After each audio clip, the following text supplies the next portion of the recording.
Hello everyone. बेटा आज हम शुरू कर रहे हैं 11th क्लास के फोर्थ यूनिट का topic bond parameters and bond characteristics. Fourth unit चल रही, आज इसका लेक्चर नंबर 8 करने वाले हम। तो लास्ट जो लेक्चर था उसके अंदर हमने किया था how the bond is formed between atoms. Atoms के बीच में बॉन्ड कैसे बनता है वो चीज हमने डिस्कस की।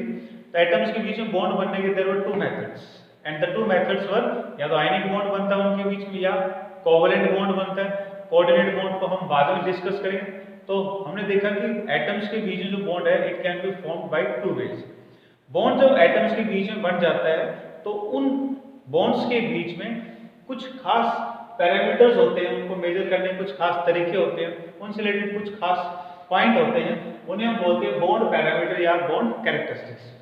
ये जो बॉन्ड कैरेक्टरिस्टिक्स जिनके बारे में हम पढ़ने वाले हैं दे आर 4 इन नंबर। तो 4 बॉन्ड पैरामीटर्स के बारे में या बॉन्ड के 4 कैरेक्टरिस्टिक्स के बारे में डिस्कशन करने वाले हैं। First is bond length. पहला हो गया बॉन्ड लेंथ।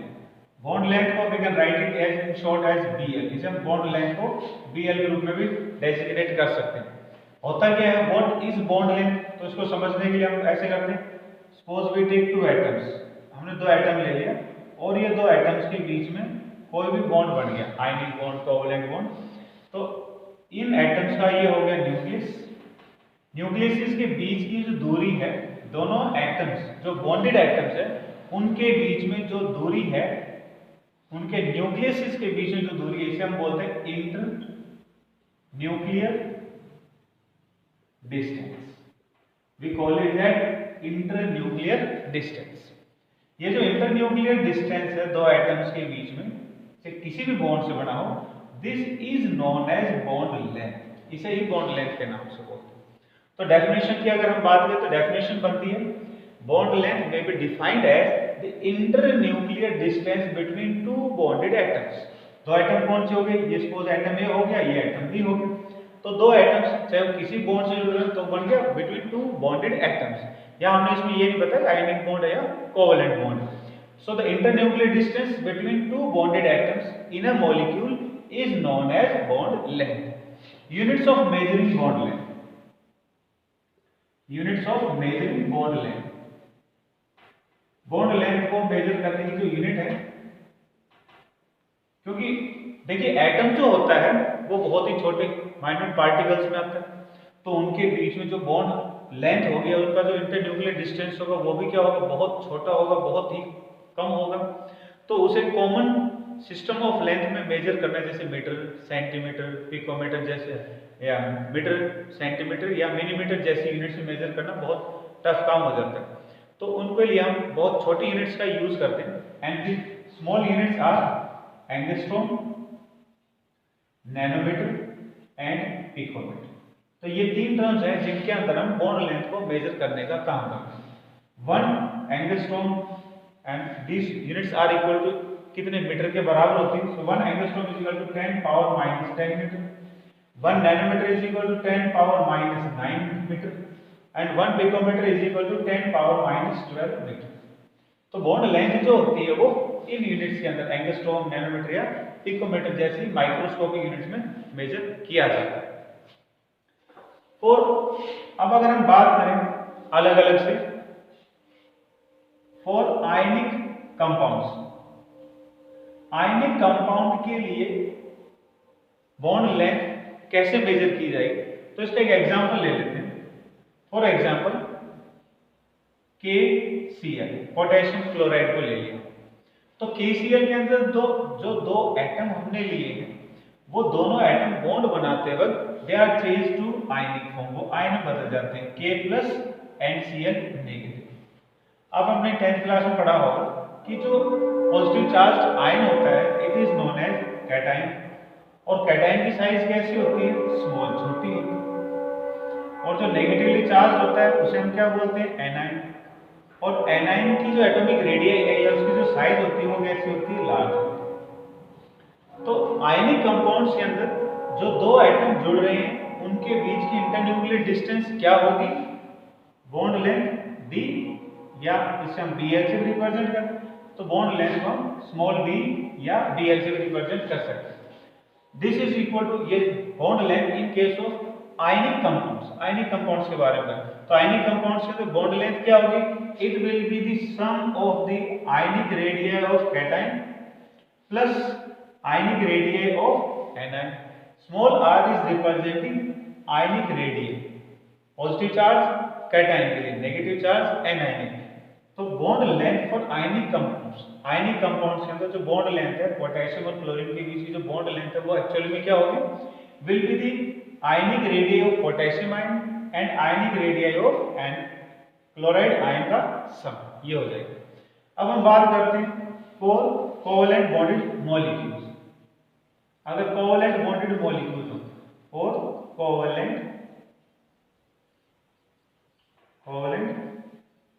बॉन्डेड एटम्स और मॉलिक्यूल्स,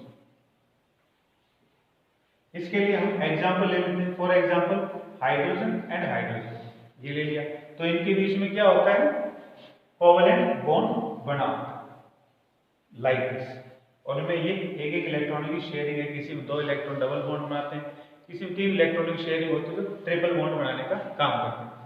तो कोवैलेंट बॉन्डेड एटम्स के अंदर क्या हो जाएगा, it is the covalent distance और covalent radius, sum of the covalent radius of 2 atoms. जो 2 एटम्स है इनकी जो कोवैलेंट रेडियस उसका सम हो जाएगा। तो इंटरन्यूक्लियर डिस्टेंस और d और bond length in case of covalent bonded molecules के अंदर क्या हो जाएगा, sum of covalent radius of 2 atoms. जो 2 एटम है इनके अंदर, ये हो सकता है सेम एटम हो सकता है ये डिफरेंट एटम भी हो। जैसे एग्जांपल में हमने HCl ले लिया, तो HCl के अंदर ये अलग एटम होंगे, ये अलग एटम होंगे।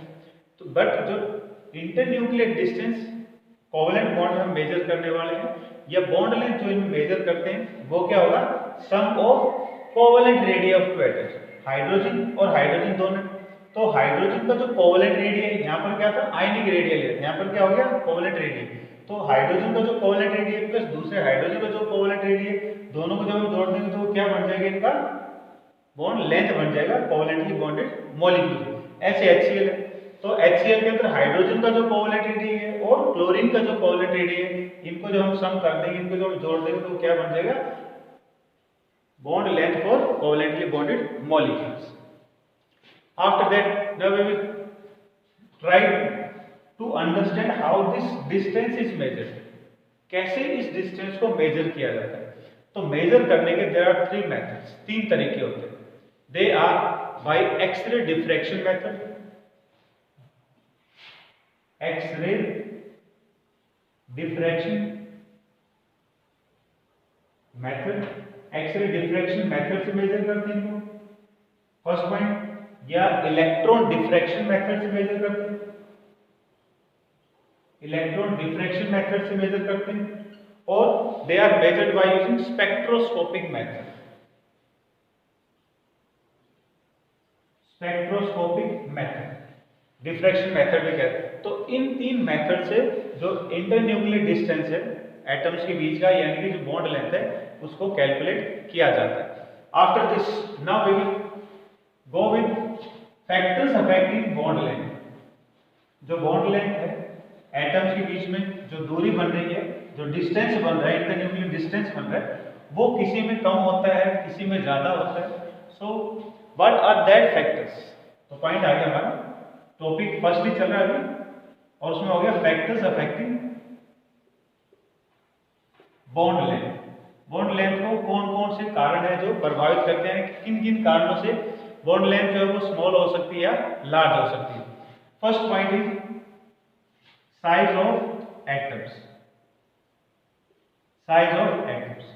अब जितनी छोटी साइज एटम की होगी जिनमें बॉन्ड बन रहा है, बॉन्ड लेंथ उतनी ही कम होगी, और अगर साइज बढ़ती चली जाएगी तो बॉन्ड लेंथ क्या होगा, उनका बढ़ता चला जाएगा। क्योंकि सपोज ये 2 हाइड्रोजन एटम है जिनकी साइज छोटी होती है, वहीं अगर हम ऑक्सीजन एटम की ले लें तो ऑक्सीजन एटम की साइज हाइड्रोजन से बड़ी हो जाती है, तो बड़ी हो जाएगी। तो ये देखिए, अब आप देखो इसके बीच में ये जो इंटरन्यूक्लियर डिस्टेंस दोनों का, उसको मेजर करना है। ऐसे इन दोनों के बीच का जो इंटरन्यूक्लियर डिस्टेंस है वो मेजर करना है। तो क्या हो रहा है, वो दूरी जो है साइज बढ़ने के कारण इंटरन्यूक्लियर डिस्टेंस की बढ़ती जा रही है। एंड इन केस ऑफ मान लीजिए क्लोरीन को ले लें तो क्लोरीन की साइज तो और बड़ी हो जाती है, तो क्लोरीन साइज बड़ी हो जाएगी तो उनका इंटरन्यूक्लियर डिस्टेंस क्या हो जाएगा, और बड़ा हो जाएगा। एज एन एग्जांपल हाइड्रोजन की जो बॉन्ड लेंथ होती है इट इज 74 पिकोमीटर, 74 पिकोमीटर, और ऑक्सीजन के अंदर जो बॉन्ड लेंथ है इट इज ऑफ 120 पिकोमीटर, और जो क्लोरीन है इसके अंदर जो बॉन्ड लेंथ है वो 199 पिकोमीटर। तो वी कैन ऑब्जर्व, अब हम देख सकते हैं कि साइज जैसे जैसे एटम की बड़ी होती चली जाती है, इंटरन्यूक्लियर डिस्टेंस एटम्स के बीच की दूरी बढ़ती चली जाएगी, और दूरी अगर बढ़ेगी एटम्स के न्यूक्लियस के बीच में तो बॉन्ड लेंथ भी क्या होगी, इंक्रीज करेगी, बढ़ जाएगी। Second factor that affects the bond is multiplicity of bonds, multiplicity of bonds. Atoms के बीच में जो बॉन्ड बन रहे हैं वो सिंगल बॉन्ड में है, डबल बॉन्ड में है या ट्रिपल बॉन्ड में है, उसका भी बॉन्ड लेंथ में बहुत ज्यादा फर्क पड़ता है। जिन एटम्स के बीच में सिंगल बॉन्ड होता है इसका मतलब ये है कि उन दो एटम्स के बीच में सिर्फ एक ही फोर्स ऑफ अट्रैक्शन, वहीं अगर दो एटम्स के बीच में डबल बॉन्ड बन रहा है तो इसका मतलब ये हुआ कि उनके बीच में there are two forces of interaction, double force of interaction है या एक बॉन्ड से ज्यादा फोर्स ऑफ इंटरेक्शन है। और ट्रिपल बॉन्ड वालों के अंदर क्या होगा, there will be three forces of interaction, वहां पर तीन फोर्सेस से एटम एक दूसरे को अट्रैक्ट कर रहे होंगे। तो जहां सिंगल बॉन्ड होगा वहां एटम्स के बीच में जो इंटरन्यूक्लियर डिस्टेंस है वो क्या होगा, वो बड़ा होगा। डबल बॉन्डेड वाला में क्या होगा, मॉलिक्यूल डबल अट्रैक्शन है तो वो एक दूसरे से ज्यादा क्लोज में आएंगे, और क्लोज में ज्यादा आएंगे तो फिर क्या होगा, बॉन्ड लेंथ छोटी हो जाएगी। ट्रिपल बॉन्ड में फिर यही पॉइंट क्या होगा, और भी कम हो जाएगा। एज एन एग्जाम्पल, हम एग्जाम्पल लें तो हाइड्रोजन और हाइड्रोजन के बीच में बॉन्ड लेंथ कितना बन रहा था, इट वाज 74 पीयू। ऑक्सीजन और ऑक्सीजन के केस में जो बॉन्ड लेंथ बन रहा है दैट इज ऑफ 120 पिकोमीटर। वहीं अगर हम नाइट्रोजन नाइट्रोजन की बात करें तो नाइट्रोजन नाइट्रोजन के अंदर क्या हो रहा है, ट्रिपल बॉन्ड बनता है, तो वहां जो बॉन्ड लेंथ है वो होती है 110 pm। Here we can have a comparison of different type. यहाँ हाइड्रोजन हाइड्रोजन के बीच में जो बॉन्ड लेंथ है वो 74 pm की बन रही है, लेकिन यहाँ पर आने पर यहाँ बॉन्ड लेंथ क्या होना चाहिए था, शॉर्ट होनी चाहिए, लेकिन हमने यहाँ ज्यादा दी। तो वी कैन कंपेयर किया, एटॉमिक साइज का भी फैक्टर इनके अंदर होता है, तो एटॉमिक साइज बढ़ गई।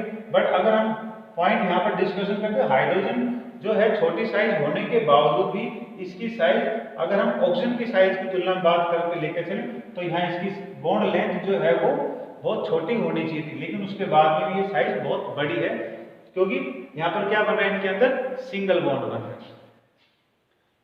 तो ये पॉइंट हमारा मल्टीप्लिसिटी ऑफ बॉन्ड्स। और थर्ड फैक्टर होता है nature of hybridization. Third factor of bond length, nature of hybridization या टाइप ऑफ हाइब्रिडाइजेशन।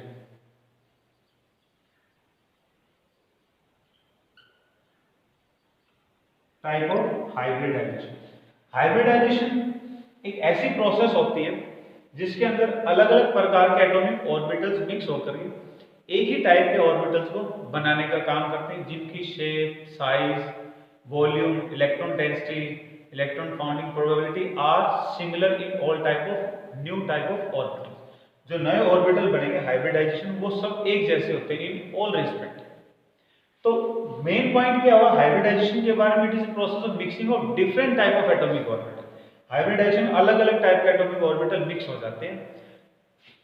जो टाइप इनकी बनती है, हाइब्रिडाइजेशन की जो टाइप बनती है वो डिपेंड करता है कि कौन से एटॉमिक ऑर्बिटल कितने नंबर में मिल रहे हैं। फॉर एग्जांपल हाइब्रिडाइजेशन हो sp, इसका मतलब हो गया एक s ऑर्बिटल और एक p ऑर्बिटल मिक्स होंगे।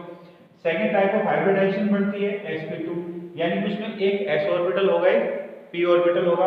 और थर्ड टाइप ऑफ हाइब्रिडाइजेशन हो गया sp3 हाइब्रिडाइजेशन। हाइब्रिडाइजेशन और भी होती है, लेकिन जो टॉपिक हम कर रहे हैं इसमें हमारे ये 3 पॉइंट ही काम है। तो इस हाइब्रिडाइजेशन में क्या हो रहा है, एक s ऑर्बिटल है यानी कि स्फेरिकल ऑर्बिटल होगा और 3 p ऑर्बिटल यानी डबल शेप्ड वाले 3 ऑर्बिटल्स मिक्स हो जाएंगे, तो इस हाइब्रिडाइजेशन को हम बोलेंगे sp3 हाइब्रिडाइजेशन। जो पॉइंट है हमें इसमें समझना है वो समझना about s character. s character के बारे में पढ़ना। एस कैरेक्टर का मीनिंग क्या हो, अब ये आप देखिए, ये मान लो कोई भी एटम हो गया, उसका न्यूक्लियस हो गया, ये इसका फर्स्ट शेल हो गया, ये इसका सेकंड शेल हो गया, इसका थर्ड शेल हो गया।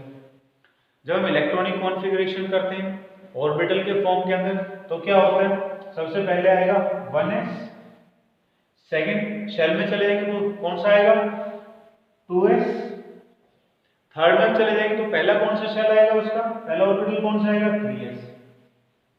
उसके बाद में किसी भी शेल में जब हम जाएंगे, फर्स्ट शेल के अंदर तो 1s ऑर्बिटल होते हैं, सेकंड के अंदर 2p होता है, तो उसके बाद में अगला नंबर आएगा 2p का, फिर ऐसे 3 में चले जाएंगे तो कौन सा आएगा 3p। अब आप देखो कि किसी भी शेल का, चाहे फर्स्ट शेल हो, सेकंड शेल हो या थर्ड शेल, किसी भी शेल का जो s ऑर्बिटल है वो p ऑर्बिटल से आगे की तरफ है, यानी वो न्यूक्लियस की तरफ है। और अगर s ऑर्बिटल न्यूक्लियस की तरफ है, न्यूक्लियस के नजदीक है, तो इसका मीनिंग ये हुआ कि s ऑर्बिटल में मिलने वाले इलेक्ट्रॉन्स न्यूक्लियस के ज्यादा क्लोज है इन कंपैरिजन टू इसके पीछे मिलने वाले p ऑर्बिटल के। तो जहां क्लोजनेस ज्यादा होगी वहां न्यूक्लियर डिस्टेंस कम हो जाएगा, और जहां 2p का डिस्टेंस या 2p की दूरी बढ़ जाएगी वहां जो इंटरन्यूक्लियर डिस्टेंस है वो बढ़ जाएगा। तो यहाँ पॉइंट चला था हमारा हाइब्रिडाइजेशन को लेकर के। तो जिस हाइब्रिडाइजेशन के अंदर s कैरेक्टर ज्यादा होगा, इसका मतलब ये है कि वो उतना ही ज्यादा न्यूक्लियस के नजदीक है, और न्यूक्लियस के क्लोज होने का मतलब हो गया कि इंटरन्यूक्लियर डिस्टेंस छोटा हो गया, यानी कि बॉन्ड लेंथ छोटी हो गई। अब हम बात करते हैं sp हाइब्रिडाइजेशन को लेकर। sp हाइब्रिडाइजेशन के अंदर एक s ऑर्बिटल पार्ट कर रहा है, एक p ऑर्बिटल पार्टिसिपेट कर रहा है। तो s कैरेक्टर यानी कि दोनों मिलकर के अगर 100% कंट्रीब्यूशन कर रहे हैं, तो s अकेले का कंट्रीब्यूशन कितना होगा इसमें 50%। अगले वाले हाइब्रिडाइजेशन में चले जाए तो कितना हो जाएगा 33% कंट्रीब्यूशन होगा, और लास्ट में क्या हो जाएगा 25% कंट्रीब्यूशन। तो फर्स्ट फॉर्म के अंदर जहां s कैरेक्टर का कंट्रीब्यूशन बहुत ज्यादा है, इसका मतलब वो उतना ही ज्यादा न्यूक्लियस के क्लोज है। तो न्यूक्लियस के क्लोज होगा तो वो मॉलिक्यूल्स या वो एटम जिनके अंदर sp हाइब्रिडाइजेशन पाई जाती है, उनके एटम्स ज्यादा एक दूसरे के नजदीक होंगे। एटम्स जितने ज्यादा नजदीक होंगे तो बॉन्ड लेंथ उतनी ही कम हो जाएगी। s कैरेक्टर इसमें थोड़ा बढ़ गया है, s कैरेक्टर अगर s कैरेक्टर डिक्रीज हो गया, इसमें s कैरेक्टर डिक्रीज हो गया, इसका मतलब एटम्स के बीच में फोर्स ऑफ अट्रैक्शन डिक्रीज होगी, और अगर एटम्स के बीच में फोर्स ऑफ अट्रैक्शन डिक्रीज होगी तो उनके बीच में दूरी बढ़ेगी, दूरी बढ़ जाएगी तो बॉन्ड लेंथ भी क्या हो जाएगा बढ़ जाएगा। लास्ट वाले में एक पॉइंट क्या हो जाएगा और ज्यादा हो जाएगा। तो जिन मॉलिक्यूल्स के अंदर sp हाइब्रिडाइजेशन पाई जाती है उनकी बॉन्ड लेंथ छोटी होगी in comparison to sp2। sp2 वालों की बॉन्ड लेंथ छोटी होगी in comparison to the molecules in which the atoms have sp3 hybridisation. एक एग्जांपल लेके चलते हैं। कार्बन कार्बन के बीच में सिंगल बॉन्ड जब बनता है, जैसे CH3 और CH3, यहाँ जो कार्बन है इट इन्वॉल्व्स sp3 हाइब्रिडाइजेशन, इसमें sp3 हाइब्रिडाइजेशन। तो कार्बन कार्बन जो सिंगल बॉन्ड बन रहा है sp3 हाइब्रिडाइजेशन जब कार्बन एटम्स में हो रही है, तो यहाँ जो बॉन्ड लेंथ है it is of 154 picometre, 154 picometre. वहीं अगर हम कार्बन कार्बन के बीच में डबल बॉन्ड को लेकर कोई एग्जांपल करें, जैसे CH2 डबल बॉन्ड CH2, ये इथेन हो गया, ये इथीन हो गया, मॉलिक्यूल वही चल रहा है, सब कुछ वही, बस हाइब्रिडाइजेशन का फर्क आ रहा है, बॉन्डिंग उसके अंदर चेंज हो रही है। तो यहाँ इसके अंदर क्या होगा, कौन सी हाइब्रिडाइजेशन है, इसके अंदर इट इज sp2 हाइब्रिडाइजेशन, इसमें sp2 हाइब्रिडाइजेशन।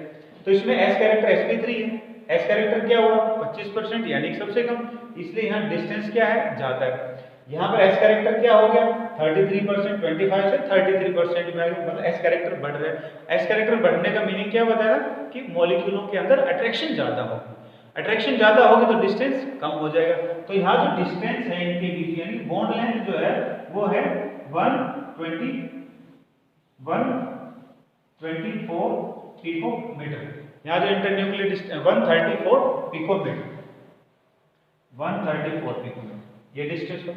वहीं अगर हम बात करें कार्बन कार्बन के बीच में अगर ट्रिपल बॉन्ड हो जाए, तो यहाँ जो कार्बन है इसके हाइब्रिडाइजेशन है sp या sp1 हाइब्रिडाइजेशन, इसमें एस कैरेक्टर कितना हो गया 50%। तो यहाँ इंटरेक्शंस क्या होंगी, सबसे स्ट्रॉन्ग होंगी, एटम्स एक दूसरे के सबसे क्लोज होंगे। अब एटम्स एक दूसरे क्लोज हो जाएंगे तो यहाँ इंटरन्यूक्लियर डिस्टेंस घट करके 120 पिकोमीटर आ जाता है। तो देखो हाइब्रिडाइजेशन जब sp3 है, एस कैरेक्टर कम है तो बॉन्ड लेंथ ज्यादा होगी। sp2 हाइब्रिडाइजेशन है, एस कैरेक्टर थोड़ा बड़ा है तो बॉन्ड लेंथ डिक्रीज होगी। sp1 हाइब्रिडाइजेशन के अंदर क्या हुआ कि एस कैरेक्टर बहुत ज्यादा हो गया, 50% हो गया, इसके कारण से क्या हुआ बॉन्ड लेंथ और भी डिक्रीज होगी और छोटी होगी। So these were the 3 points which were affecting bond length. ये फैक्टर्स हमने किए बॉन्ड लेंथ को अफेक्ट करने वाले। नेक्स्ट बॉन्ड पैरामीटर, ये तो फर्स्ट बॉन्ड पैरामीटर हमने किया। अब हम करेंगे second bond parameter, that is bond enthalpy और bond energy. Second bond parameter is bond enthalpy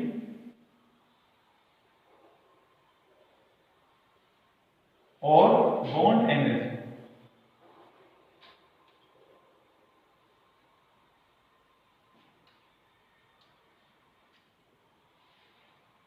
bond enthalpy और बॉन्ड एनर्जी में एक ही वर्ड का डिफरेंस आ रहा है, एंथैल्पी और एनर्जी को लेकर।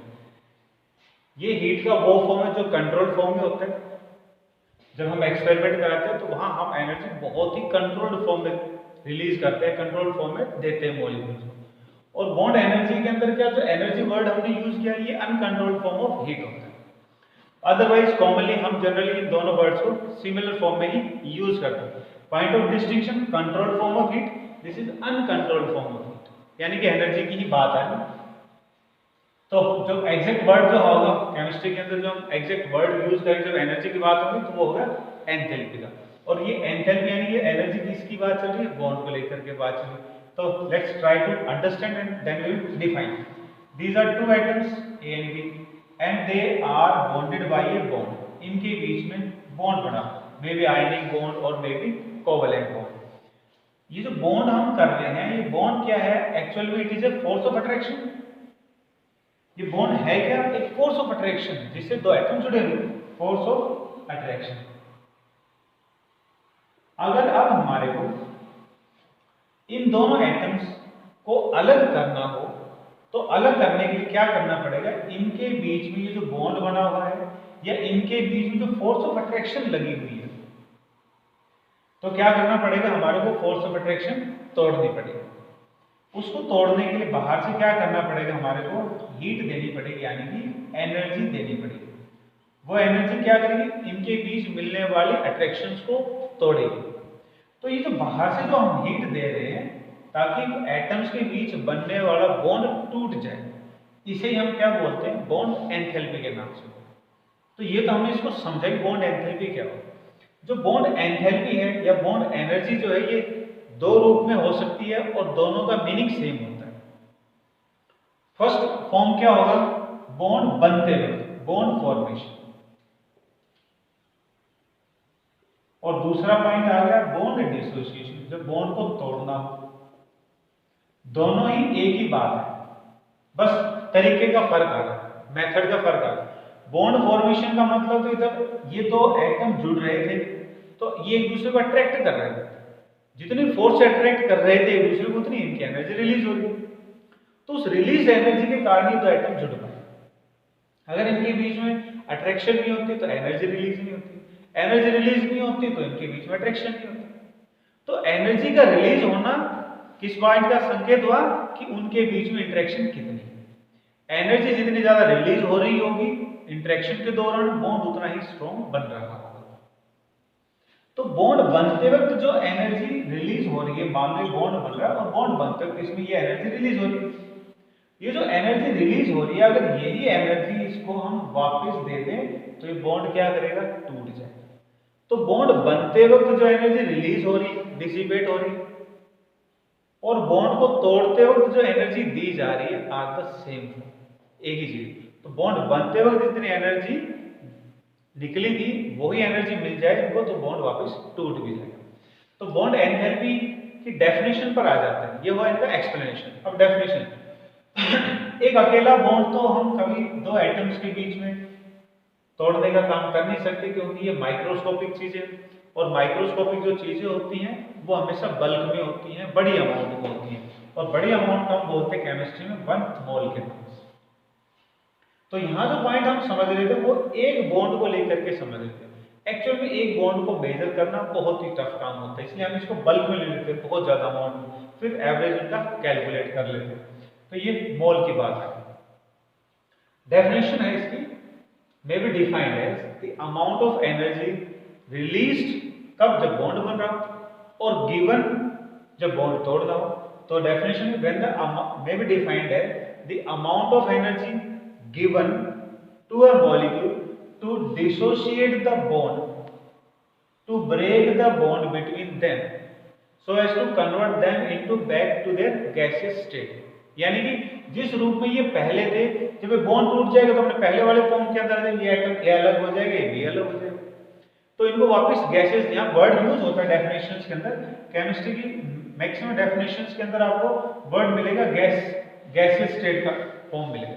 तो गैसियस स्टेट का मतलब उनको एटॉमिक फॉर्म में अलग करना है। अब तो मॉलिक्यूल बन गए, जुड़ गए, इनको तोड़कर जब अलग कर देंगे तो ये अपने एटॉमिक फॉर्म में आ जाएंगे। तो गैसियस एटम का मतलब हो गया उनको एटॉमिक फॉर्म में कन्वर्ट किया है। तो डेफिनेशन बनती है इसकी, may be defined as the amount of energy required to break 1 mole of bond between two bonded atoms।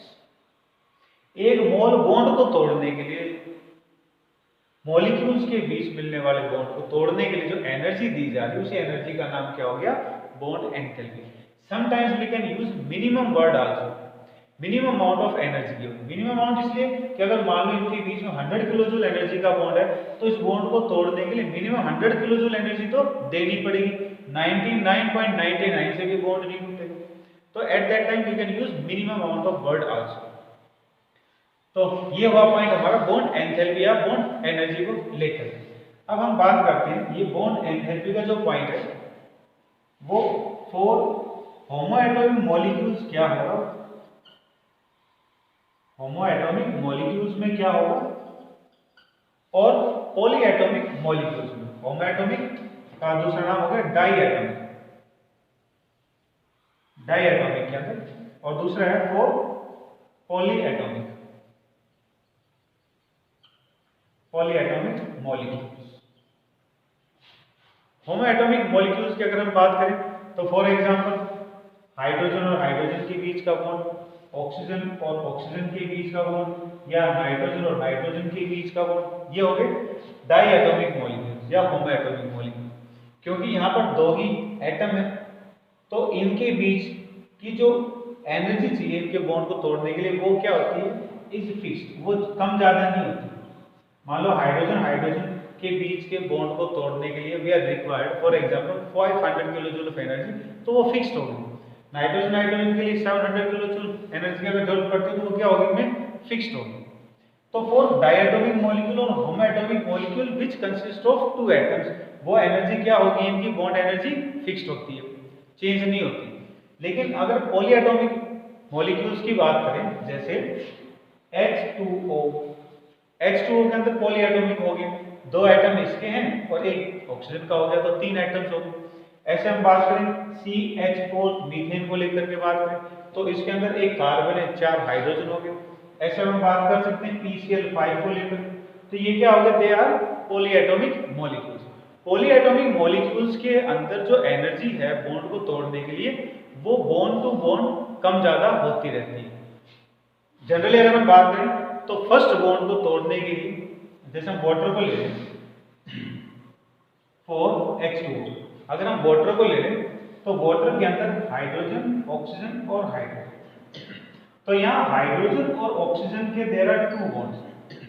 Hydrogen और ऑक्सीजन के बीच में बनने वाले 2 बॉन्ड, एक ये बॉन्ड हो गया, एक ये बॉन्ड। इन बॉन्ड्स को तोड़ने के लिए जो एनर्जी लगेगी वो दोनों ही केस में अलग अलग लगेगी। दिखने में हमें ये लग सकता है कि जो एनर्जी इस बॉन्ड को तोड़ने के लिए चाहिए वही इसके लिए चाहिए, ऐसा नहीं होता है। It is found to be different, अलग अलग होता है। हाइड्रोजन और ऑक्सीजन के फर्स्ट बॉन्ड को तोड़ने के लिए जो एनर्जी रिक्वायर्ड होती है that is of 502 kilo joule per mole, इतनी एनर्जी लगती है। वहीं ऑक्सीजन और हाइड्रोजन के सेकंड बॉन्ड को तोड़ने के लिए मान लो ये फर्स्ट बॉन्ड है, इसको तोड़ने के लिए कितनी एनर्जी देनी पड़ रही है? 502 किलोजूल एनर्जी देनी पड़ रही है।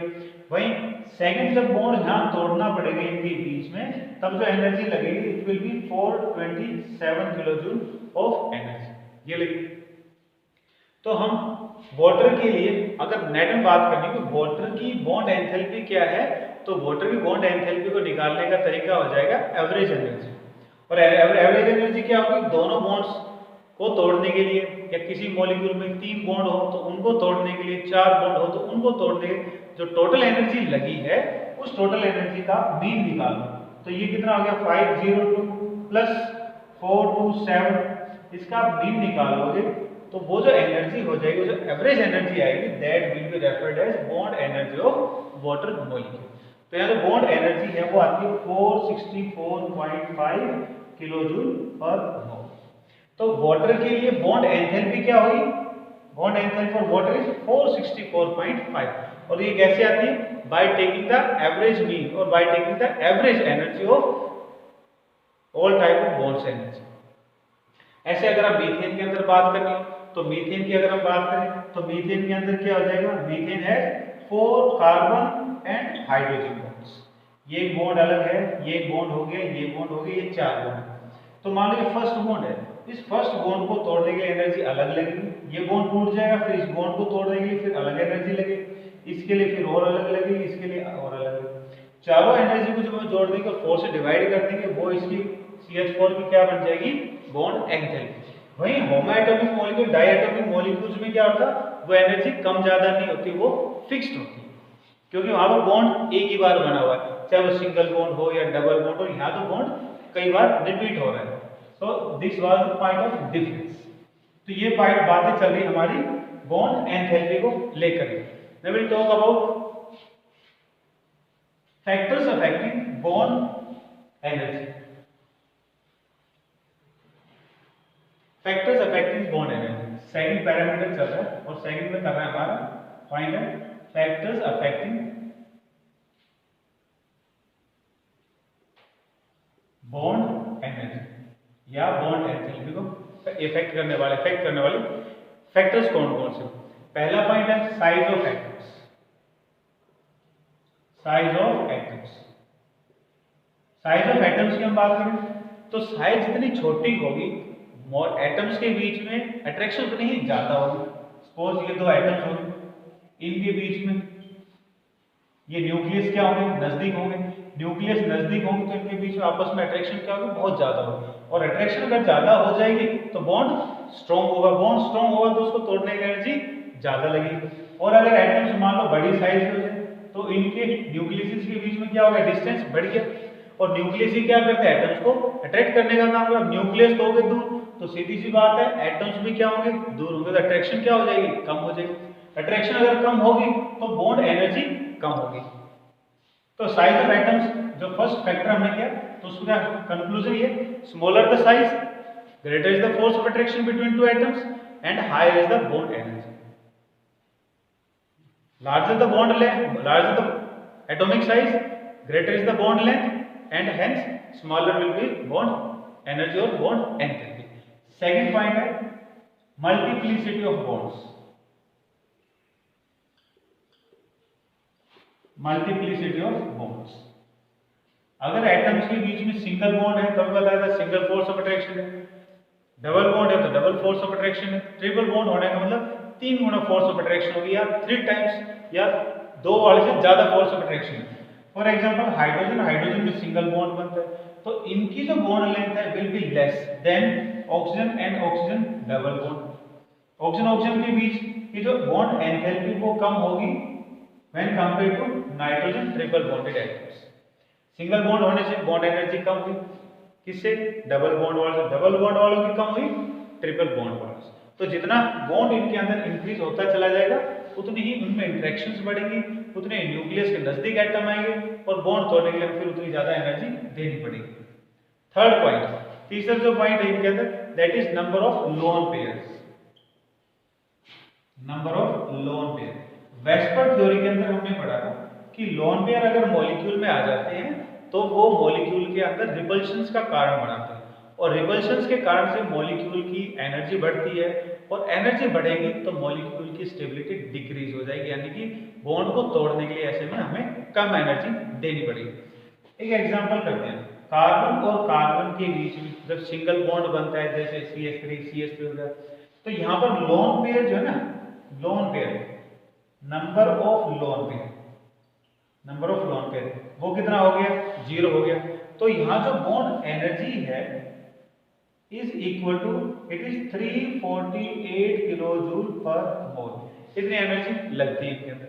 वहीं अगर हम बात करें नाइट्रोजन और नाइट्रोजन को लेकर के, तो नाइट्रोजन और नाइट्रोजन के अंदर बन रहा है ट्रिपल बॉन्ड, और इस ट्रिपल बॉन्ड के दौरान में नाइट्रोजनों के पास में क्या होता है कि लोन पेयर है, तो नंबर ऑफ लोन पेयर कितने हुए इसमें, 1 हो गया। तो इस एक लोन पेयर के कारण से रिपल्शंस बढ़ेगी, मॉलिक्यूल की स्टेबिलिटी घट जाएगी, बॉन्ड कमजोर पड़ेंगे।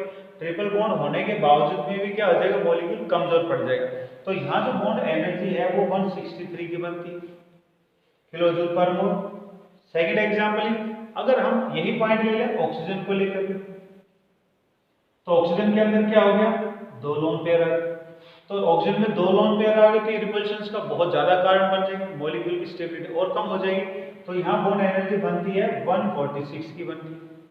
वहीं अगर हम फ्लोरीन का एग्जांपल ले लें, तो फ्लोरीन के अंदर क्या होगा, फ्लोरीन है 3 लोन पेयर, फ्लोरीन के अंदर 3 लोन पेयर, तो 3 लोन पेयर के अंदर रिपल्शंस क्या होगी, मैक्सिमम होगी, इसलिए तो यहाँ तो हो गए 3 लोन पेयर, ये हो गए 2 लोन पेयर, और यहाँ एनर्जी है 133 पिकोमीटर्स के अप्रोक्सीमेटली, और from 133 to 139 kilo joule per मोल है। तो लोन पेयर इंट्रोडक्शन जैसे जैसे होता चला जाएगा, लोन पेयर जैसे जैसे बढ़ते चले जाएंगे, तो कंपैरेटिवली उनकी एनर्जी क्या होती जा रही है, डिक्रीज होती जा रही है, क्योंकि वो रिपल्शंस का कारण बनते हैं, जिससे मॉलिक्यूल जल्दी से टूट जाता है। So that was second point. ये सेकंड पॉइंट फैक्टर हो रहा था हमारा bond angle. Third factor is bond angle, third parameter is bond angle. Bond angle होता है the angle present between the lines representing a bond between atoms। Bond angle क्या हो गया, बॉन्ड या एंगल प्रेजेंट, एंगल शब्द रहेगा इसमें, angle present between the lines representing bond. जो लाइनें बॉन्ड को दिखा रही होती हैं, उन लाइनों के बीच में जो बॉन्ड एंगल बनता है या जो एंगल बनता है उसे हम क्या बोलेंगे, बॉन्ड एंगल बोलेंगे। For example, in case of CH4, methane के केस में, या इसमें हाइब्रिडाइजेशन होती है sp3 हाइब्रिडाइजेशन। sp3 हाइब्रिडाइजेशन जब होती है मॉलिक्यूल के अंदर, तो उसका नॉर्मल बॉन्ड एंगल होता है 109 degree 28 minute, 109 degree and 28 minutes. We can represent it like this।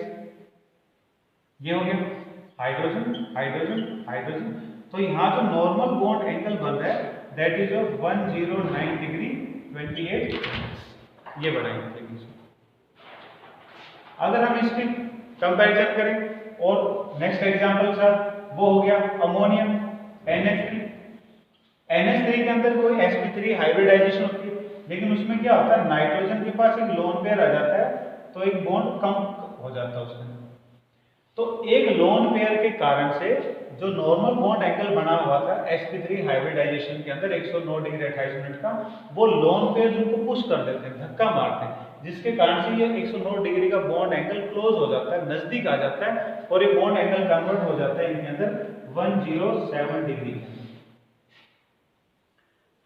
Next is वही बात अगर हम H2O को लेकर के करें, वाटर को लेकर के, तो इन सभी मॉलिक्यूलों के अंदर स्टेट ऑफ हाइब्रिडाइजेशन क्या है, sp3 ही है इनके अंदर।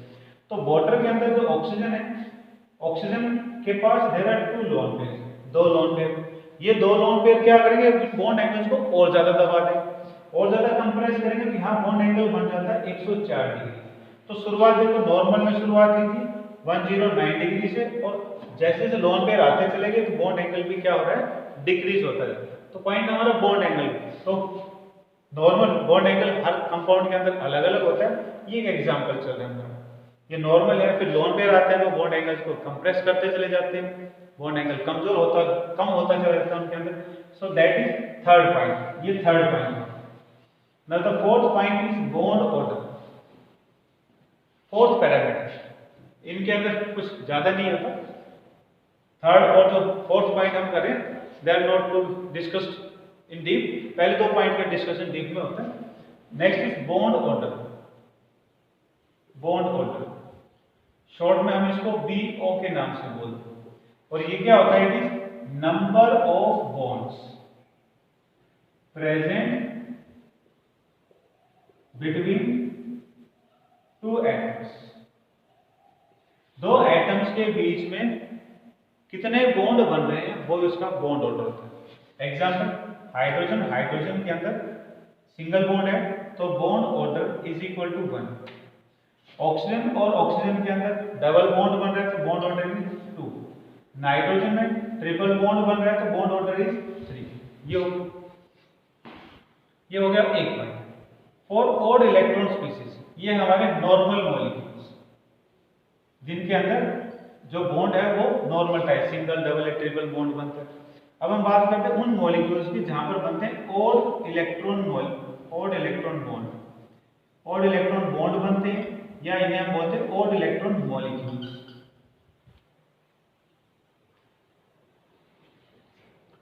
इनके अंदर 3 इलेक्ट्रॉन बॉन्ड बनाते हैं. 3 electron bond.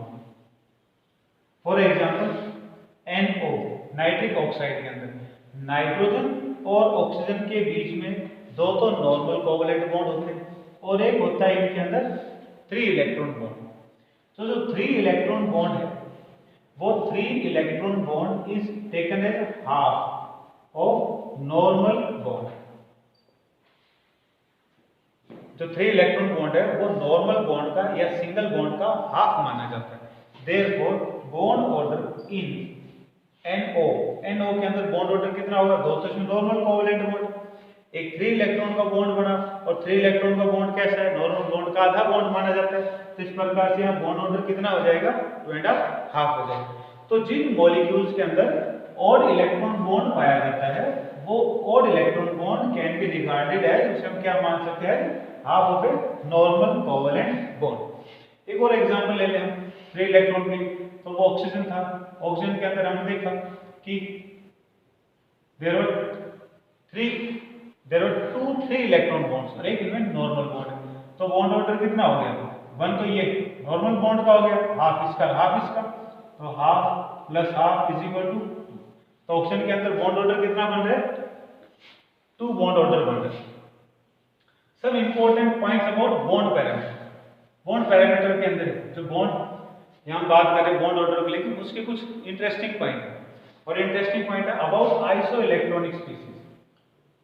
About iso electronic species. Iso electronic species उन केमिकल चीजों को बोलते हैं, उन केमिकल स्पीसीज को बोलते हैं जिनके अंदर electron same, iso same electron same होते हैं.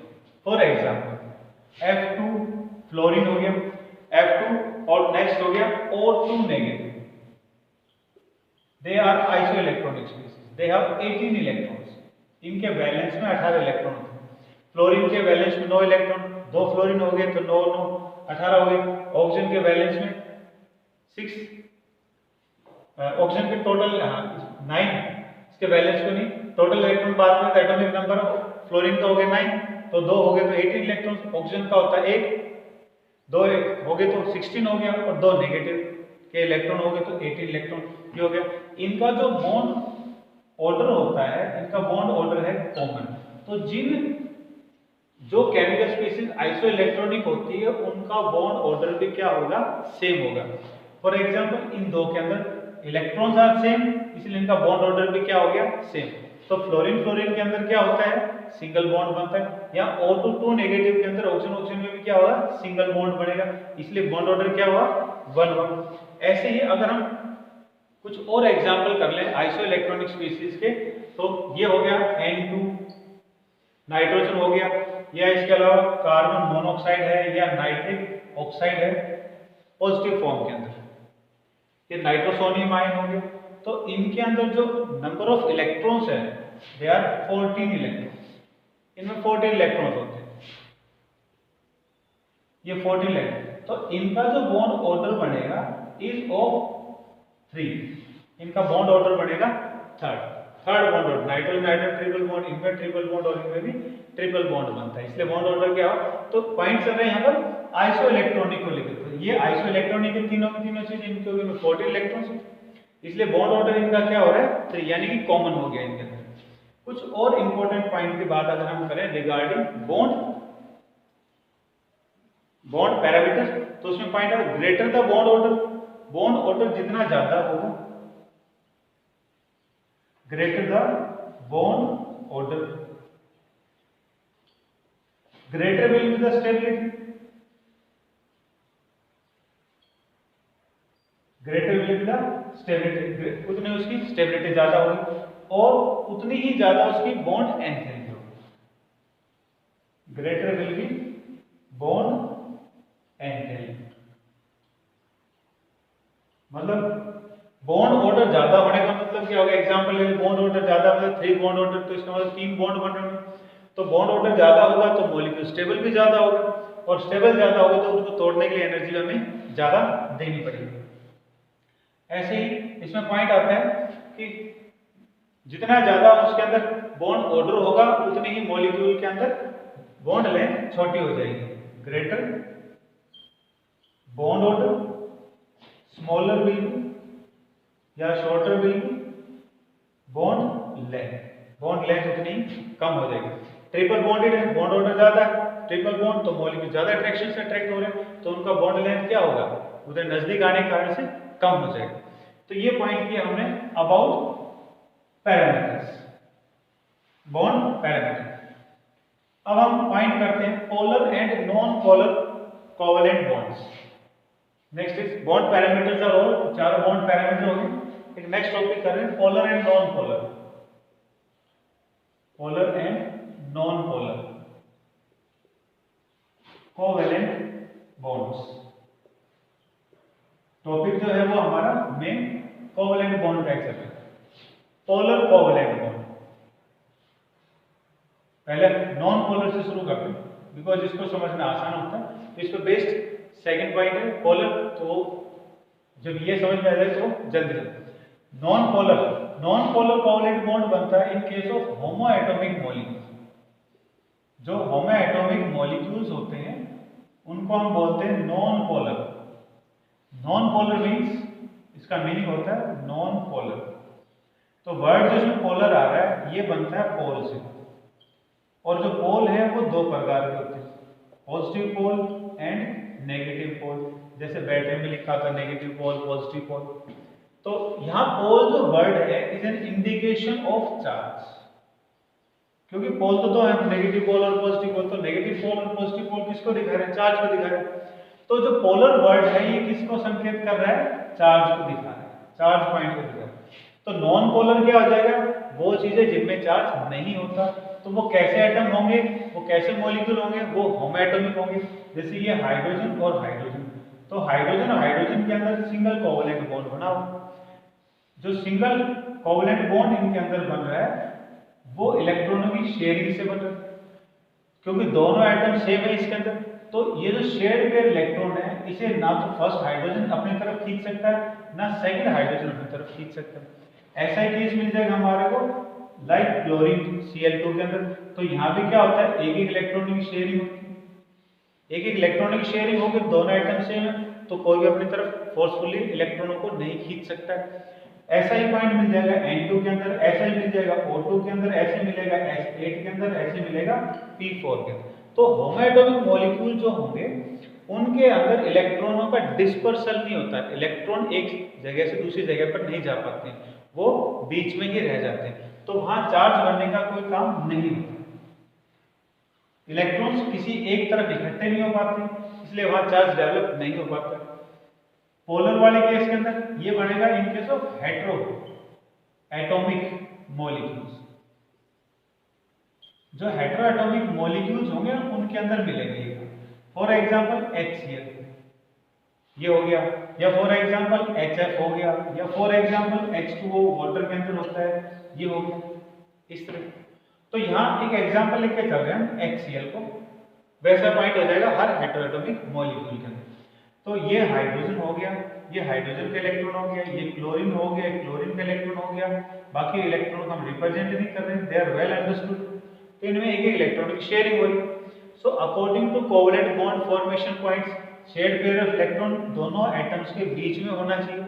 लेकिन क्या होगा, क्योंकि दोनों ही एटम इस बार क्या है, अलग अलग है, तो इनमें से एक एलिमेंट तो स्ट्रॉन्ग होता है, यानी कि उसका न्यूक्लियर चार्ज दूसरे वाले से ज्यादा होता है। तो वो क्या करता है, इन शेयर्ड पेयर इलेक्ट्रॉनों, क्योंकि उसके पास न्यूक्लियर चार्ज यानी पॉजिटिव चार्ज दूसरे एटम से ज्यादा होता है, तो वो एटम क्या करेगा, इन नेगेटिवली चार्ज इलेक्ट्रॉनों को अपनी तरफ फोर्सफुली अट्रैक्ट करेगा, खींच लेगा। तो यहाँ इन दोनों में से हाइड्रोजन तो एक वीक एटम का काम करता है, वहीं क्लोरीन एक स्ट्रॉन्ग एटम का काम करता है। तो क्लोरीन क्या करता है, शेयर्ड पेयर इलेक्ट्रॉन को अपनी तरफ खींच लेगा। ऐसा जब हो जाएगा तो ये कंडीशन हो जाएगी कि पहले शेयर्ड पेयर इलेक्ट्रॉन दोनों के बीच में थे, अब वो एक तरफ ज्यादा झुक गए हैं, एक तरफ ज्यादा चले गए हैं, तो इस तरह की कंडीशन बन जाएगी। But point of observation is कि इलेक्ट्रॉनों की शेयरिंग इज स्टिल देयर, इलेक्ट्रॉनों की शेयरिंग चल रही है। ऐसा नहीं हुआ कि इलेक्ट्रॉन्स आर कंप्लीटली अट्रैक्टेड, ऐसा नहीं हो रहा, दे आर पार्शियली अट्रैक्टेड। इसने क्योंकि इसके पास एनर्जी ज्यादा थी, न्यूक्लियर चार्ज ज्यादा, तो क्लोरीन ने शेयर्ड पेयर इलेक्ट्रॉनों की तरफ अट्रैक्ट कर लिया। तो क्योंकि इलेक्ट्रॉन अब इसकी तरफ ज्यादा आ गए, तो इलेक्ट्रॉन यहाँ ज्यादा बोले जाएंगे, और जहाँ इलेक्ट्रॉन ज्यादा आ जाते हैं वहाँ कैसा चार्ज हो जाएगा, नेगेटिव हो जाएगा। इलेक्ट्रॉन जो अट्रैक्शन हो रहा है वो कैसा हो रहा है, पार्शियल हो रहा है, हल्का अट्रैक्शन हो रहा है, इलेक्ट्रॉन कंप्लीट अट्रैक्शन नहीं हो रहा, तो चार्ज भी कैसा बढ़ेगा, पार्शियल बढ़ेगा। तो यहाँ कैसा चार्ज हो जाएगा, पार्शियल नेगेटिव चार्ज। हाइड्रोजन ने क्या किया, पार्शियल इलेक्ट्रॉनों को लूज कर दिया, या इलेक्ट्रॉन से पार्शियल इलेक्ट्रॉन डिस्पर्स कर दिए, चले गए, तो इसके पास कैसा चार्ज रहेगा, पॉजिटिव, और कैसा होगा, पार्शियल। तो मॉलिक्यूल ये जो था ना इनिशियली शुरू के अंदर, initial it was non polar, इस पे कोई चार्ज नहीं था, लेकिन एक एटम में इलेक्ट्रॉन अट्रैक्ट करने के बाद में इसमें चार्ज डेवलप हो गया, इसमें चार्ज डेवलप का काम हो, और चार्ज डेवलप हो गया तो फिर हम इसको क्या बोलेंगे, अब पोलर, तो नॉन पोलर तो बोल नहीं सकते, तो क्या हो जाएगा, ये पोलर हो जाएगा। तो इस प्रकार से non polar molecule because of presence of different type of atom is changed to polar form, non polar से वो पोलर फॉर्म में चेंज होंगे। तो जिन मॉलिक्यूल्स के अंदर चार्ज बनता है उन्हें हम बोलेंगे पोलर कोवलेंट बॉन्ड या पोलर कोवलेंट बॉन्डेड मॉलिक्यूल्स, और जिनमें चार्ज डेवलप नहीं होता है H2, F2, O2, वो क्या कहेंगे, नॉन पोलर कोवलेंट मॉलिक्यूल।